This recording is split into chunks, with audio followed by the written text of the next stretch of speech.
누가복음 12장 49절에서 59절까지의 말씀입니다. 페이지 수는 신약전서 117페이지입니다. 누가복음 12장 49절에서 59절까지 말씀, 저와 여러분들이 교독으로 보도록 하겠습니다. 제가 먼저 읽겠습니다. 내가 불을 땅에 던지러 왔노니 이 불이 이미 붙었으면 내가 무엇을 원하리요? 받을 세례가 있으니 그것이 이루어지기까지 나의 답답함이 어떻게 하겠느냐? 내가 세상에 화평을 주려고 온 줄을 아느냐? 내가 너에게 이르노니 아니라 도리어 분쟁하게 하려 함이로다.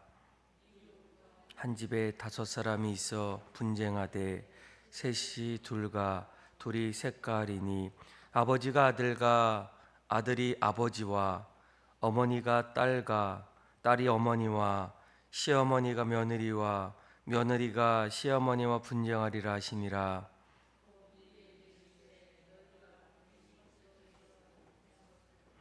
곧 말하기를 소나기가 오리라 하나니 과연 그러하고 남풍이 부는 것을 보면 말하기를 심히 더우리라 하니 과연 그러하니라. 분간할 줄 알면서 어찌 이 시대는 분간하지 못하느냐? 또 어찌하여 옳은 것을 스스로 판단하지 아니하느냐?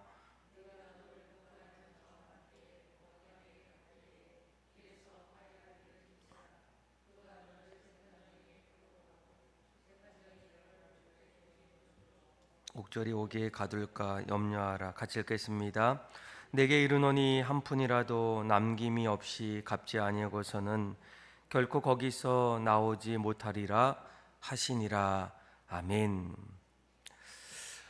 예수를 처음 믿는 사람들의 간증을 들어보면 그동안 살아왔던 삶의 모습도 참으로 행복했지만 내가 진작 예수를 믿을 거라는 그런 고백들을 하면서 예수 믿고 난 이후에 참 행복한, 또 세상이 줄 수 없는 기쁨들을 또 증언하고 또 간증하게 됩니다.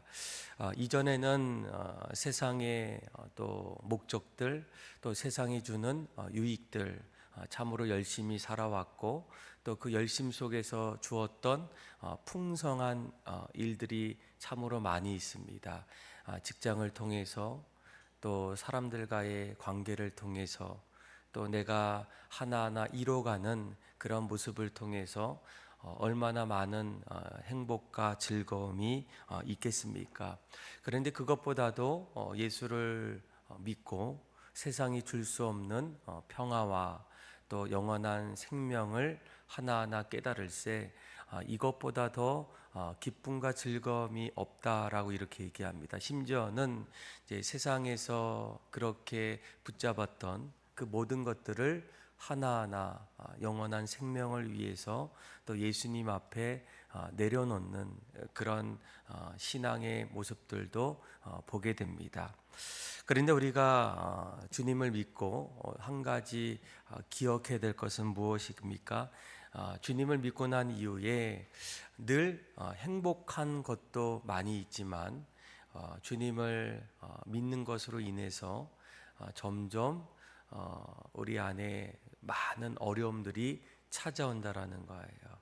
오늘 우리가 읽었던 말씀을 보게 되면 예수를 믿고 난 이후에 복음과 그리고 이 세상 사이에 찾아오는 이 분쟁들을 예수님께서 많은 사람들에게 또 제자들에게 말씀해 주고 있습니다.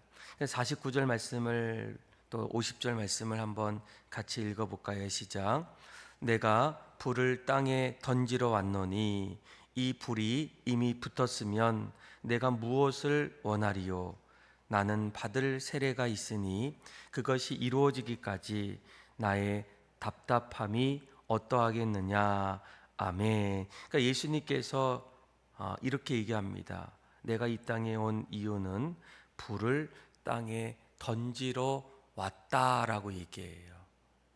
여러분, 우리가 예수님께서 자신을 불을 땅에 던지러 왔다라고 얘기할 때 보통 우리가 불은 무엇이겠습니까? 두 가지의 의미가 있어요. 하나는 반드시 불은 무언가를 태우게 됩니다. 이전에 너무나 좋았던 모든 것들을 불로 인해서 다 태운다는 거예요. 사라지게 만든다는 겁니다. 그러니까 한마디로 심판을 뜻하게 돼요. 그리고 또 한 가지, 불은 태워서 심판하는 것도 있지만 이제는 이전에 불필요했던 그 모든 것들을 정화시키는 그런 불의 속성도 있게 된다라는 거예요. 그러니까 예수님께서 왜 이 땅에 오셨을까? 그러니까 예수님의 오심을 통해서 인류의 죄를 이제 구원하기 위해서, 그러니까 죄로 인해서 더 이상 이 땅에 소망이 없던 그 모든 것들을 새롭게 하시기 위해서 예수님이 이 땅에 오셨다라는 거예요. 그런데 또 한 가지, 예수님께서는 구원자로 오셨지만 예수님의 이 땅에 오심은 결국 심판주로, 마지막 때에 예수님께서는 구원자가 아닌 심판주로 이 땅에 오셨다는 거예요. 그러니까 믿는 자에게는 영원한 생명으로 다가오지만 복음을 끝까지 믿지 않는 자에게는 심판으로 그들에게 찾아온다라는 거예요.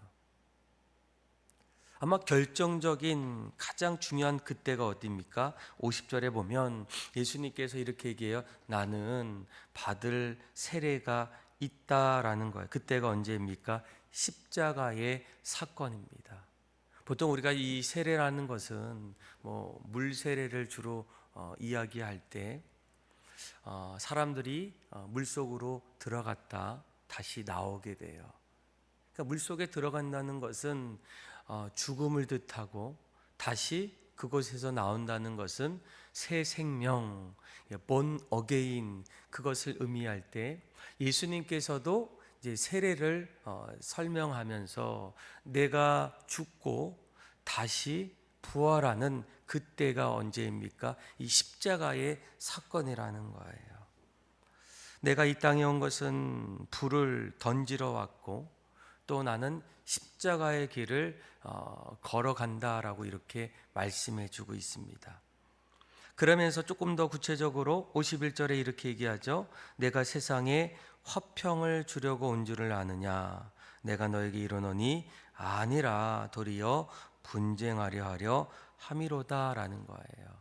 예수님이 심판할 때에 또 십자가의 길을 걸어갈 때에 예수님의 복음을 통해서 분명히 이 세상에는 예수님을 통해서 평화와 화평이 이루어가는 것도 있지만 또 한 가지, 예수님을 믿지 않을 때 거기에는 분쟁이 나타날 수밖에 없다라는 겁니다. 그러니까 복음과 세상 속에서는 반드시 거기에는 간격이 있다는 거예요. 하나 되는 간격보다는 점점 하나 될 수 없는 그런 간격들이 예수님을 통해서 나타난다라는 겁니다. 그래서 예수님은 이러한 복음과 세상 간의 이러한 투쟁, 분쟁을 52절부터 53절까지 가족 관계를 통해서 우리에게 비유로 설명해 주게 됩니다. 우리 한번 52절에서 53절의 말씀 같이 한번 읽어볼까요? 시작. 이후로부터 한 집에 5사람이 있어 분쟁하되 셋이 둘과 둘이 셋과 하리니 아버지가 아들과 아들이 아버지와 어머니가 딸과 딸이 어머니와 시어머니가 며느리와 며느리가 시어머니와 분쟁하리라 하시니라. 아멘. 그러니까 우리가 지금 예수님께서 5사람 가족의 구성원을 이제 이야기하는데 보통 우리가 가족은 어떻습니까? 이 가족은 누구보다도 사랑으로 하나 되는 뗄래야 뗄 수 없는 그런 관계입니다. 누구도 도와주지 않더라도 가족만큼은 끝까지 모든 것을 함께하며 또 어려울 때는 제일 먼저 도와주는 그런 대상이 바로 가족이라는 거예요. 그런데 오늘 예수님께서 이 5사람 누구를 얘기합니까? 아버지와 아들, 아들과 아버지, 어머니와 딸, 딸과 시어머니, 시어머니가 며느리, 너무나 함께 모든 일들을 이루어 나가야 될 그 가족들이 어떻습니까? 셋이 둘과 둘이 셋과 분쟁한다는 거예요. 왜 이런 일들이 일어날까라는 겁니다. 그러니까 복음과 이 세상 속에서는 반드시 이 분쟁이 나타날 수밖에 없어요. 하나님을 내 삶의 중심으로 예수 안에 사는 사람과 또 예수를 나의 구주로 고백하지 못하는, 세상이 내 인생의 전부라고 말하는 그 사람들과의 삶의 방향 또 목적이 분명히 다를 수밖에 없어요. 예수 믿는 사람들은 세상도 중요하지만 더 중요한 것은 이 땅을 넘어서 영원한 하늘나라입니다. 가장 중요한 영원한 생명의 소망을 가지고 잠시 이 땅에 있을 안개와 같은 삶을 깨닫기 때문에 세상은 헛되고 헛된 것을 고백하며 영원한 하늘나라를 바라보면서 나그네와 같은 인생을 살아간다는 거예요. 그런데 예수를 믿지 않는 사람들, 이 세상이 때로는 전부일 수밖에 없어요. 세상이 전부이고 이 세상이 끝이라면 어떻게 해서든 세상의 부귀영화를 누리면서 살기를 얼마나 간절히 원하겠습니까? 세상에서 누릴 수 없다면 그 누림을 위해서 얼마나 부단히 노력하겠습니까? 그러다 보면 세상 사람들은 하늘나라의 소망을 두었던 예수 믿는 사람들의 삶을 때로는 이해할 수가 없어요. 도저히 받아들일 수 없는 그런 삶이 얼마나 많이 있겠습니까? 아마 유대인들도 여러분 마찬가지예요. 예수님이 이 땅에 오실 때 예수님을 끝까지 핍박하고 받아들이지 않았던 이유가 무엇이었을까? 그러니까 유대인들은 예수님을 메시아가 이 땅에 오게 되면 그동안 이스라엘이 로마에 의해서 속박당하고 또 구속당했던 그 모든 것을 해방하실 분이 바로 메시아라는 거예요. 그들의 어려운 삶에 있어서 경제적으로 모든 번영을 이룰 수 있는 분은 바로 메시아다라는 겁니다.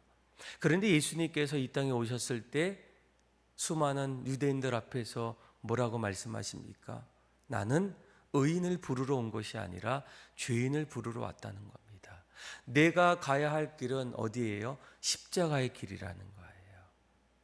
이 땅을 점령하고 다스리는 그 메시아를 꿈꿨던 유대인들 앞에서 예수님은 가장 낮은 곳에서 좁은 길을 걸어가는 그 모습을 볼 때 이 메시아를 기다렸던 유대인들의 마음속에는 아무리 생각해봐도 예수님을 메시아로 여길 수가 없었다라는 거예요.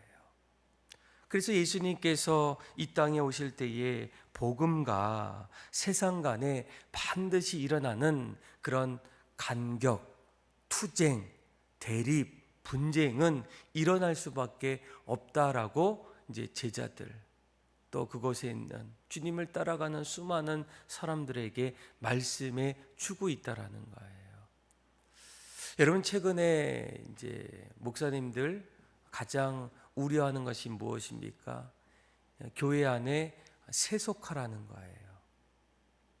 세상의 수많은 가치관들, 사람들을 바라보는 모습들, 또 이루어가는 일들, 세상의 가치관이 끊임없이 교회 안으로 침투하고 은연중에 이 신앙의 중심 속에서 세상의 가치관들이 계속적으로 교회를 압박하고 점점 세속화로 달라지는 일들이 얼마나 많이 일어나겠습니까?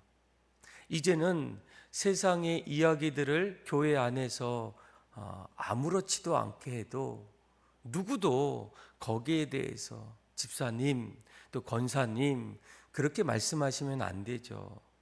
우리가 걸어가야 될 그 길, 우리가 붙잡아야 될 신앙의 모습은 결코 이런 모습이 아니지 않습니까? 라고 그렇게 얘기하기보다는 점점 그 세속화라는 그 자리에서 우리도 끌려가고 말 못하는 그런 일들이 얼마나 많이 있겠습니까? 그러니 예수님께서 이미 정말 복음이 그 안에 들어갈 때, 또 우리가 주님 뜻대로 살아갈 때 거기에는 세상과 복음은 분명 다를 수밖에 없다는 거예요. 그리고 그 다름을 우리가 끊임없이 이어져 나가다 보면 그 안에는 서로의 이 분쟁, 다툼, 또 그 안에 대립들이 나타날 수밖에 없다라는, 그것을 뭐라고 표현합니까? 가족 간의 관계를 통해서 비유로 우리에게 말씀해 주고 있어요. 어떻게 아버지와 아들이 분쟁할 수 있겠습니까? 시어머니와 자녀들이, 며느리가 대립할 수 있겠습니까? 늘 하나 되고 함께 인생을 만들어 가야 하는데 가족들이 서로 이제는 더 이상 함께 할 수 없는 일들이 나타날 수밖에 없는 모습이 예수를 믿고 세상 속에서 나타나는 일들과 같다라고 우리에게 말씀해 주고 있다라는 거예요. 여러분, 이럴 때일수록 우리에게 있어야 될 일은 무엇이겠습니까? 바로 분별력입니다. 54절에서 56절까지 말씀을 보면 이제 시대에 대한 이해인데 같이 한번 읽어볼까요? 시작. 또 무리에게 이르시되 너희가 구름이 서쪽에서 이는 것을 보면 곧 말하기를 소나기가 오리라 하나니 과연 그러하고 남풍이 부는 것을 보면 말하기를 심히 더우리라 하니 과연 그러하니라. 외식하는 자여 너희가 천지의 기상은 분간할 줄 알면서 어찌 이 시대는 분간하지 못하느냐. 아멘. 청라에서 한 7km 정도 떨어진 그 효성동이라는 곳이 있는데 그 효성동 옆에 이제 청천동이 있어요. 근데 그 동네에는 이제 그 여러분들 그 봉지 커피라고, 그러니까 맥심이죠. 이 맥심을 만드는 이제 동서 식품이 있습니다. 근데 거기에는 늘 이제 평소에는 이 동서 식품, 그러니까 커피를 이제 주로 만드는데 이제 커피의 냄새가 그렇게 나지 않아요. 잘 모릅니다. 그냥 지나가는 사람들, 또 처음 온 사람들은 잘 모르는데, 근데 언젠가는 늘 커피의 냄새가 날 때가 있어요. 그리고 그때마다 사람들이 이야기합니다. 내일 비가 오겠네라고 얘기해요. 근데 처음에는 그 얘기를 들으면 잘 이해가 되지 않습니다. 그러니까 뭐 커피 냄새, 당연히 그곳에 공장이 있기 때문에 커피 냄새가 나는 게 당연한 일인데, 근데 평소에는 잘 나지 않다가 유독 좀 이렇게 좀 많이 날 때가 있어요. 그때마다 내일 비가 오겠네라고 얘기해요. 근데 정말 다음 날 되면 비가 옵니다. 예. 왜 그럴까? 뭐 과학적으로 생각해 보면 오늘 예수님께서도 뭐라고 얘기합니까? 54절에 보면 구름이 서쪽에 이는 것을 보면 소나기가 오고, 또 55절에 보면 남풍이 부는 것을 보면 심히 덥다라는 거예요. 그러니까 이런 과학의 어떤 모습들을 통해서 우리가 앞날의 일들을 당연히 아는 것처럼, 인간은 이 지식적인 그런 삶의 모습이 얼마나 많이 있겠습니까? 그러면서 예수님께서 인간에게 주었던 지식들, 또 알매, 그런 모습들을 가지고 이렇게 얘기합니다. 너희가 천지의 기상은 분간할 줄 아는데 어떻게 이 시대의 모습들을 분간하지 못하느냐라는 거예요. 그러면서 너희가 이제 이 땅에 예수님께서 오셔서 또 구원해 주시고 영원한 생명을 주실 때 믿음의 성도들이 반드시 가져야 될 신앙의 모습은 무엇이겠습니까? 분별력이라는 거예요. 때로는 우리의 삶에 고난이 찾아옵니다. 어려움이 찾아와요. 내가 예수 믿고 난 이후에 날마다 행복할 줄 알았는데 세상 속에서 짊어져야 될 나만의 십자가가 있습니다. 때로는 이해하기가 어렵고 왜 나에게만 이런 일들이 나타날까? 하나님 앞에서 늘 원망하고 싶고 또 불평하고 싶고 도저히 받아들이기 어려운 나의 삶의 모습이 일어날 때가 있다는 거예요. 여러분, 그때 이 한 가지 내가 그것을 이겨나갈 수 있는 신앙의 요소는 무엇이겠습니까? 분별력입니다. 이것을 우리가 가져야 돼요. 사람들과 비교하다 보면 또 여러 가지 상황 속에서 하나하나 인간의 지성으로만 그것을 바라보기 시작하면 때로는 이해할 수 없는 일들이 얼마나 많이 일어나겠습니까? 가족 간의 어떤 불화들, 예수 믿고 오히려 더 좋지 않은 일들이 일어날 때 영적인 분별력을 반드시 여러분들이 가지셔야 돼요. 오늘 성경은 우리에게 예수님은 말씀해 주고 있습니다. 너희가 어찌 이 시대는 분간하면서도 하나님이 이 땅에 예수 그리스도를 보내주시고 내가 불을 던지러 왔고 또 십자가의 길을 걸어가고 화평도 주지만 분쟁을 주는 그 모든 일들 속에서 우리에게 가져야 될 모습은 바로 영적인 분별력이라는 거예요. 또 57절에서 59절까지 한번 읽어볼까요? 시작. 또 어찌하여 옳은 것을 스스로 판단하지 아니하느냐? 내가 너를 고발하는 자와 함께 법관에게 갈 때에 그리서 화해하기를 힘쓰라. 그가 너를 재판장에게 끌어가고 재판장이 너를 옥졸에게 넘겨주어 옥졸이 오게 가둘까 염려하라. 내가 이르노니 한 푼이라도 남김없이 갚지 아니하고서는 결코 거기서 나오지 못하리라 하시니라.